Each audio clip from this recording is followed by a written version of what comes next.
of the Vrije Universiteit Brussels. Mark Tabom is a full professor at the Faculty of Physical Education and Physiotherapy and of Psychology and Educational Sciences. And Inge Derom, she's a professor at the Department of Movement and Sports Science with a master degree in physical education and in human kinetics. The project now will be presented by Schaillée. I hope I pronounced your name right.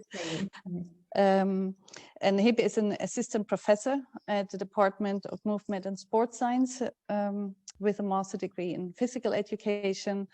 And in her doctoral research, she focused on the role of sports in promoting social inclusion of young people in vulnerable positions and non-gender equality. Hebe, it's up to you now. Thank you. For the introduction.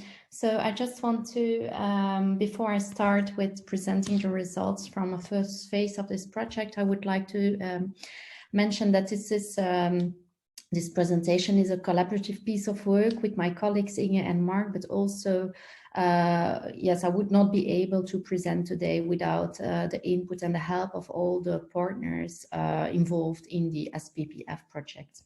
It's a project co-funded by the Erasmus Plus program of the European Union and is entitled Sport in Prison, a Plan for the Future.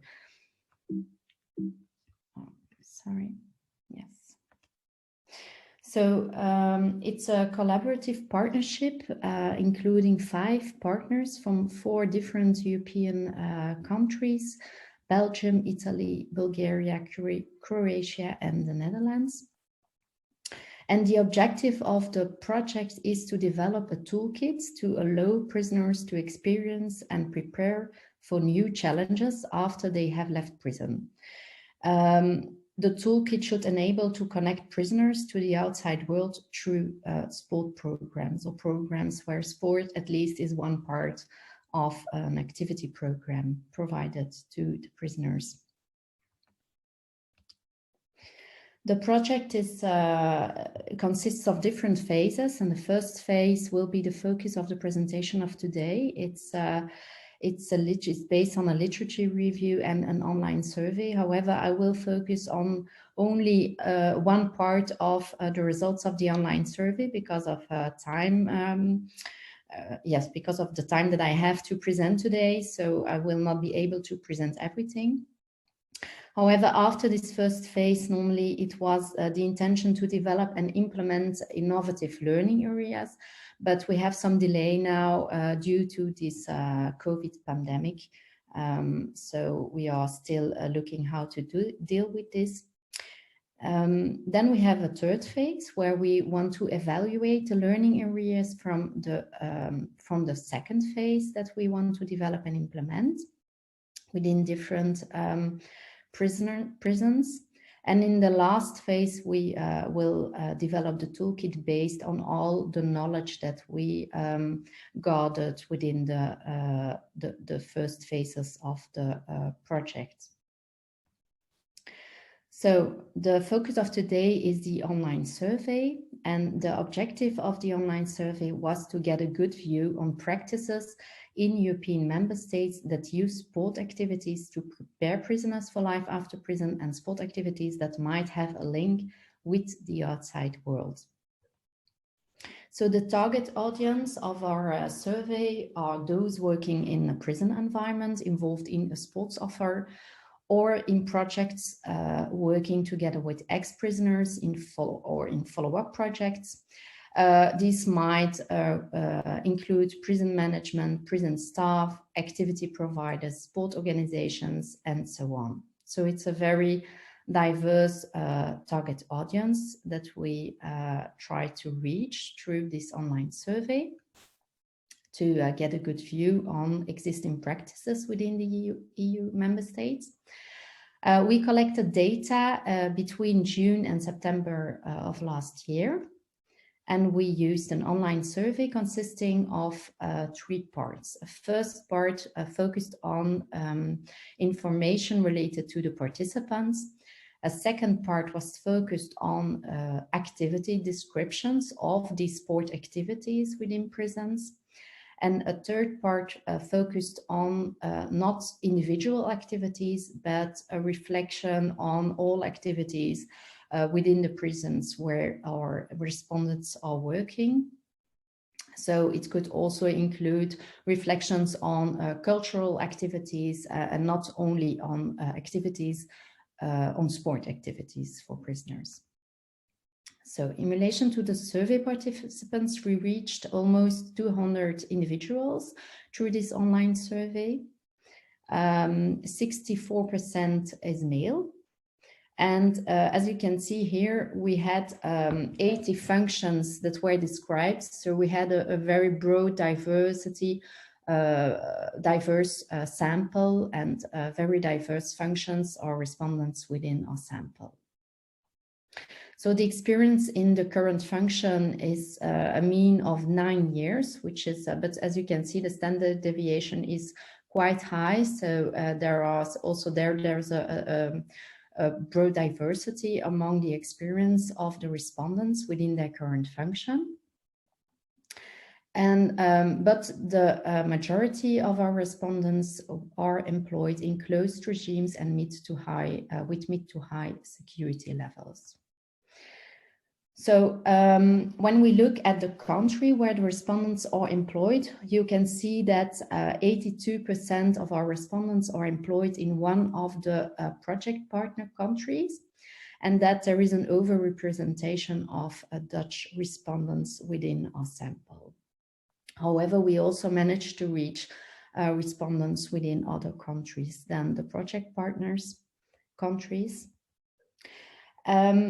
And here you can also see, well, one of the first questions was to know if the respondents are working in a prison where there are activities that prepare prisoners for life after prison or that have a link with the outside world. And as you can see here, that within the entire sample, as well as only when we look on the right figure within the slide, when we only look at the respondents from the partner countries, you can see that more than 90% mentioned that indeed within their prisons there are activities that prepare prisoners for life after prison, and that they use sport for it.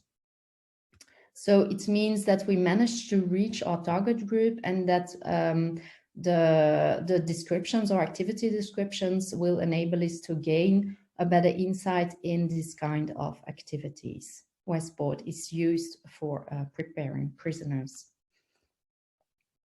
So as you can see here, for the second part of the survey, we focused on the activity descriptions, and in total we received 293 activity descriptions.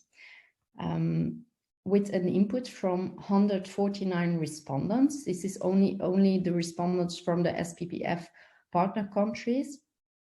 So I will not be able to present all the data today because of time constraints, but I will present some of it. And the majority of our respondents described one or two activities. So it's important just to notice that the content on the next slides is shaped based on all activity descriptions instead of the number of respondents. So we also want to, before I start presenting the results, I should also mention that results should be interpreted with caution, because one activity could be included several times. For instance, if two employees from a single prison describe an activity, it could be that the same activity is included twice or even more than twice. And also that one activity could be described differently depending on, of course, the experiences from the respondents with a certain activity. So we were interested in the type of activities that are provided within prison. Are these voluntary or compulsory activities? And here you can see that almost all activities appears to be voluntary. However, this might also mean that the target groups might not be reached through voluntary engagement. And perhaps we think that it's even more important to understand the participation motives of the participants, instead of just organize something on a voluntary basis.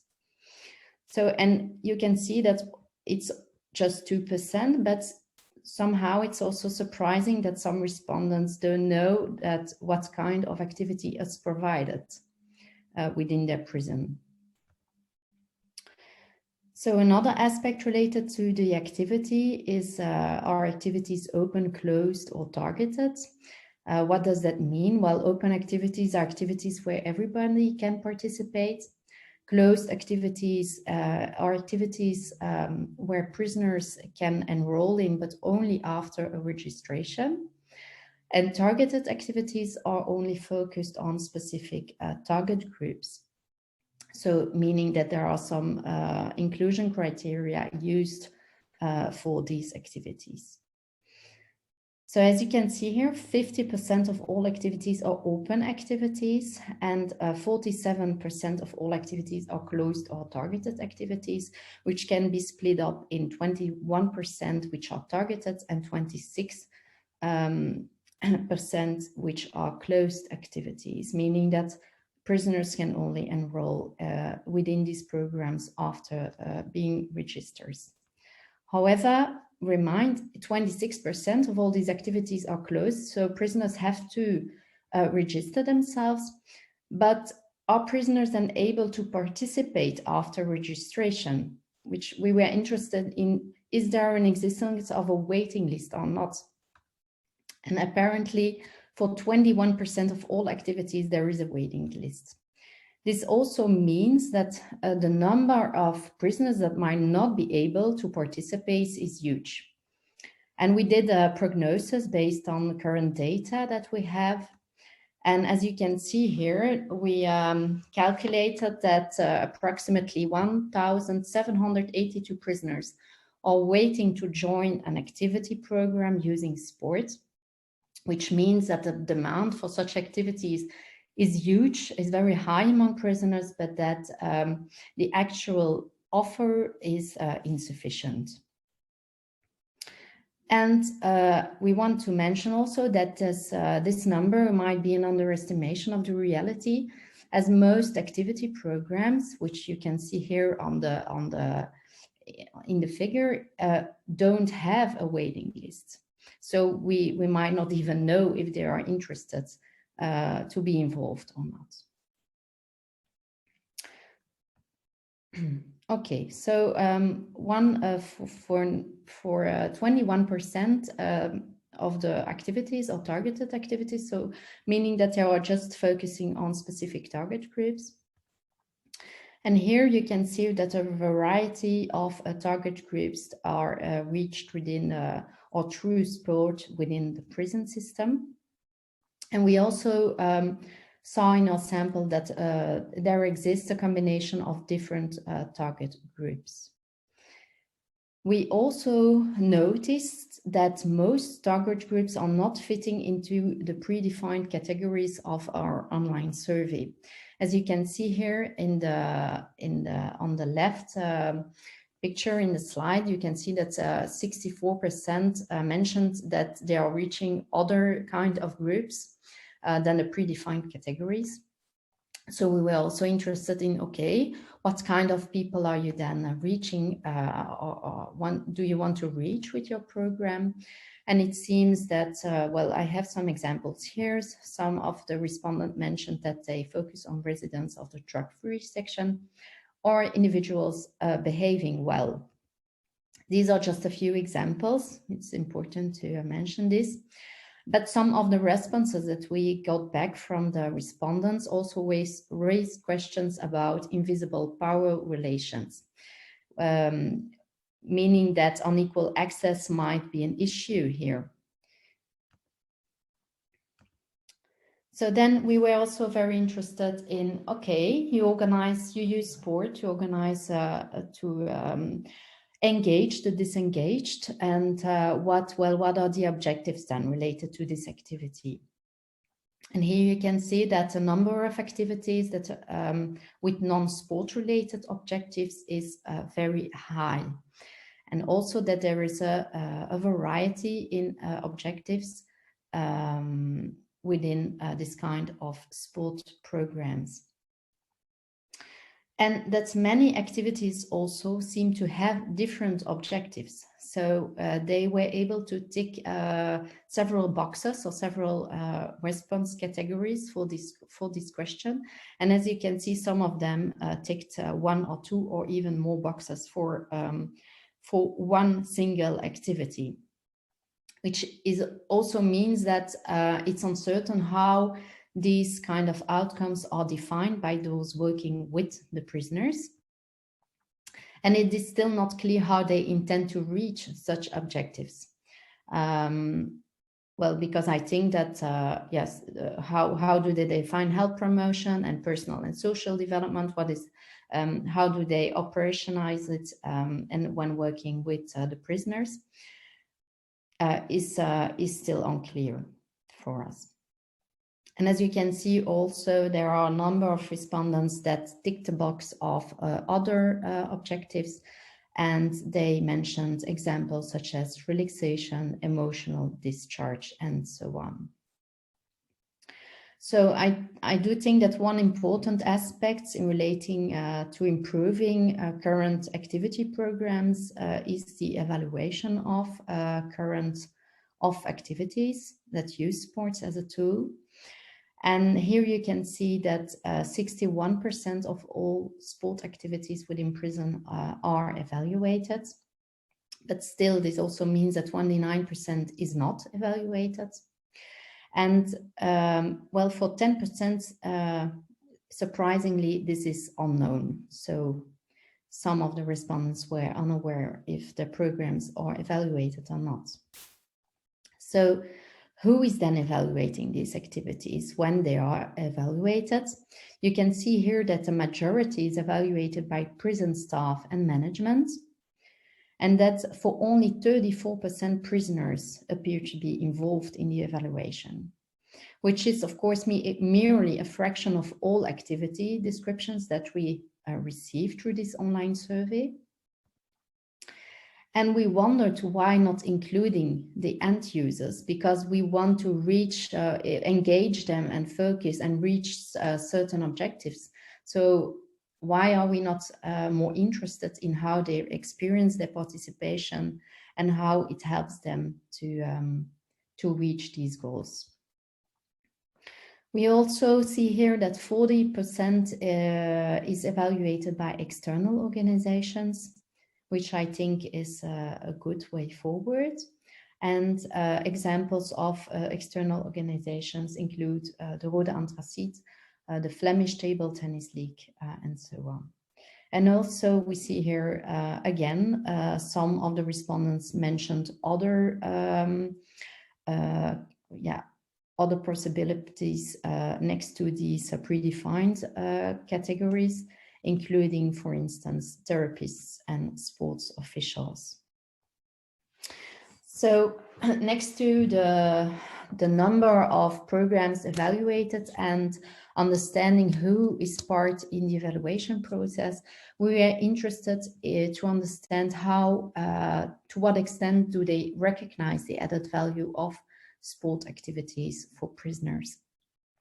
And here you can see we asked them to to mention to what extent they recognize the added values, and when they tick the box of 1, it's not recognized. That's all going to a score of 10, where they recognize the added value as being very important.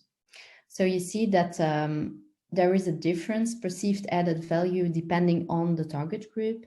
So you see that with a mean score of 7.12 related to the prison staff, and for prisoners, this mean score is slightly higher. However, it's important again for us to mention that prisoners were not part of our target group for this survey. So does this estimated value concur with the real perceived added value? Well, we don't know, and it would probably be more accurate to include prisoners themselves in the future.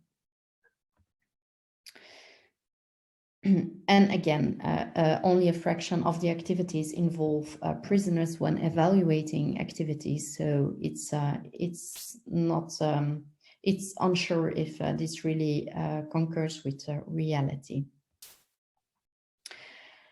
Here you can see that 71% of the activity descriptions appear to be permanent activities.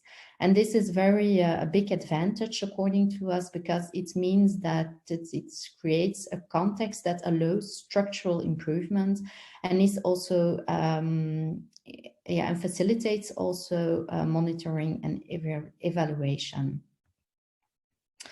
And it might be challenging, but valuable within these permanent activities to rethink the role of prisoners. So dropout rates appear to be high. 58% are dropping out, and there are several reasons for dropping out, including relocation, loss of interest. But again, loss of interest is a tricky one, because the prisoners were not included within this online survey. So does this really reflect reality? Well, we don't know.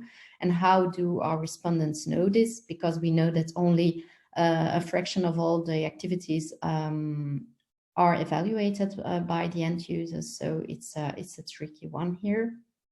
And we also see other reasons provided by our respondents, including health reasons and the behavior of the prisoners.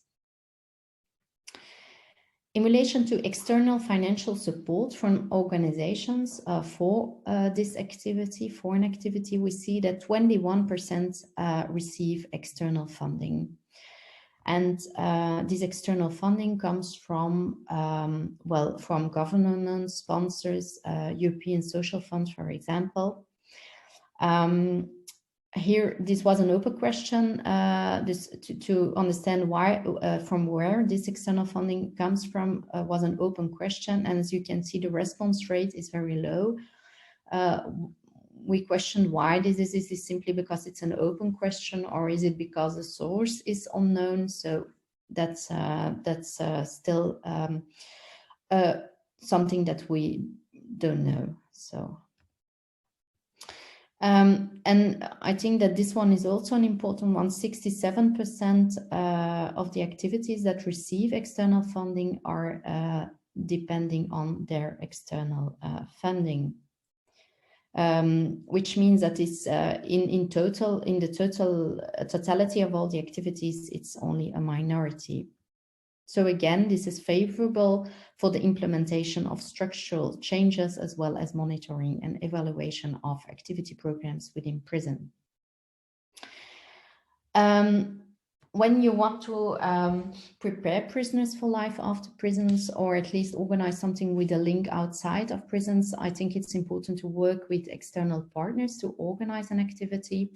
So we also requested information about with how many partners they work, and with what's the type of partners such activities are organized. As you can see here, 46% involve external partners for the organization of an activity, with a mean of 2.7.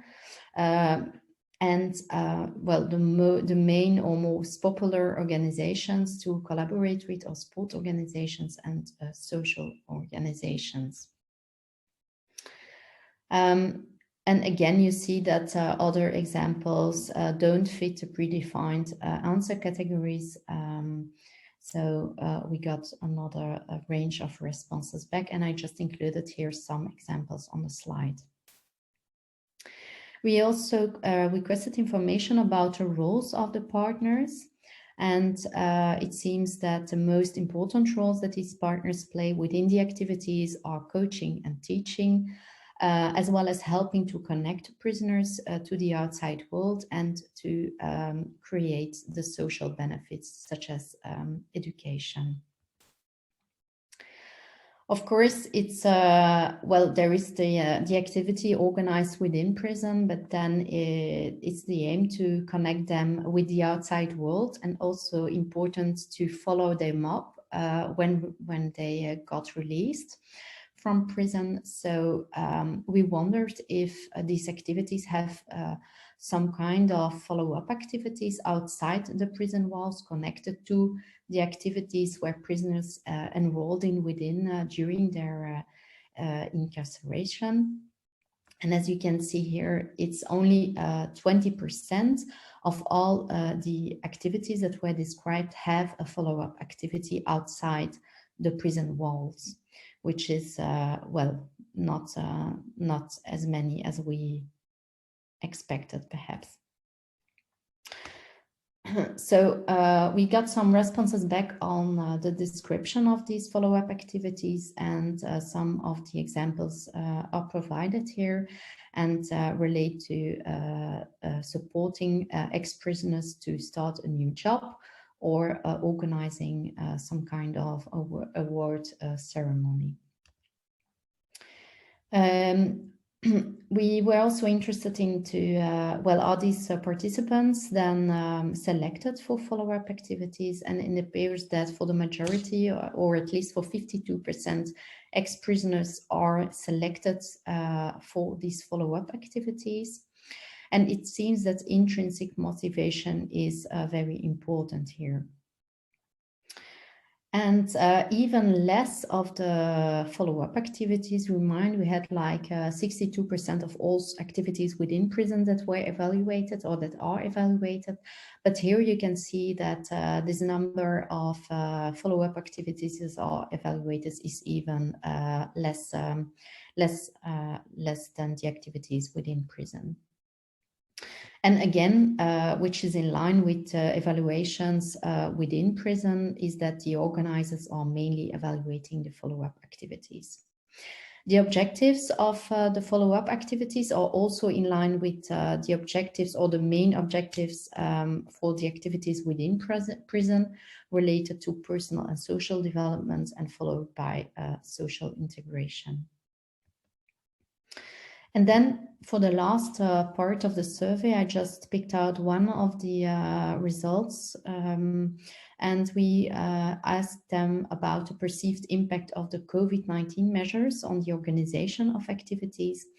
And the results showed that it's important just to mention that results from respondents that described the activity, that this is just focused on the respondents and not on the activity descriptions. Okay. And as you can see here, there is 56% mentioned that the COVID-19 measures have an impact on, of course, the organization of this type of activities now, but will also have an impact on the organization in the future. And the most perceived impact is, well, the fact that it is even more challenging now, for example, to stay in close contact with different partners. But some also mentioned some unexpected opportunities related to the challenging periods. And an example was given related to the use of digital tools within the program. So let's go back to my point of departure, the objectives of the study. Well, did the survey enable us to get a good view on practices in European member states that use sport activities to prepare prisoners for life after prison, or sport activities that might have a link with the outside world? I do think that that we contributed in a way, because with the online survey, we provide more insight into different aspects that are essential to evaluate good practices. For example, related to the competencies that are perceived to be important for individuals involved in the organization of the activity. I know that this was not included in the presentation, but it will be included in the report that we will share through the coordinating partner of the SPFF project online. So just if you are interested, this report will be shared in the near future. Also, the extent to which prisoners are involved in the evaluation, which was presented today, but also in the organization of the activity, the type of targeted outcomes, the kind and type of external organizations that collaborate within such sport activities, and some aspects related to the evaluation of activities within prison, and some other aspects also. It's important to mention that from the online survey, we noticed high rates of permanent activities, and that a majority of the activities are not depending on external funding, which is creating a favorable context for the implementation of structural changes, monitoring and evaluation. However, we know that we contributed somehow to existing knowledge about sport activities within prison, but that there are still some knowledge gaps. For instance, what are significant differences between the activities organized within the different countries? Are the data representative for all countries? For instance, the sample from Belgium, well, there is no data for Wallonia, so it's not representative for Belgium. Hebe, I'm sorry to interrupt, but are you finished within a minute? Yes, I'm almost there. Thank you. Yes. And also the fact that our data set is built from one single perspective and leading to a limited insight into different important aspects, such as the fact that, for example, we saw that intrinsic motivation of prisoners seems to be crucial for enrolling in programs or activities within prison, as well as the follow-up activities. But that the participation motives are still unknown. That there are activities that are evaluated, but well, we don't know why prisoners are not included as much into the evaluation of current activities. So this survey provides new insight, but of course remains very general for some aspects. It's merely descriptive with no in-depth insights, and is not explaining differences that we found. So our general impression is that, like in most other sport for development initiatives, more sport activities in prison can be characterized as being ill-defined intervention with hard to follow outcomes. And some critical reflections to end up are, well, can we really expect that current circumstances allow sport providers to achieve these broader social objectives, such as social integration, personal and social development, and so on? And then should we not ask ourselves what is needed to ensure the achievement of such objectives? Thank you. Thank you very much, Hebe. Very interesting study. Very interesting to hear the research done through a number of countries. I think it was, everyone can say it was a critical remark to what kind of sports activities are employed in the different prisons. And on the one hand, seeing that 91%, as you mentioned, of the activities are used for preparing prisoners outside for their life outside of prisons. But then on the other hand, seeing that there's a lack of objectives being clearly formulated, knowing what the motivations are for prisoners to participate, and also how the selection is taking place or is actually experienced by prisoners for their participation, and many other points that you mentioned. And I think it's very good. I haven't got any questions now, but it's after the very two enthusiastic and positive presentations that we had in the morning, it's very important, I think, for all of us to understand that we don't get carried away with optimism, but also involve critical thinking into the process that that is employed within the prisons. And so hearing about the research that is done in England and also the research that you have done here, and I think that that's very, very important to make sure that all the good intentions also realize at least partly to what we want to achieve. So there are no questions now, so thank you very much again, Hebe.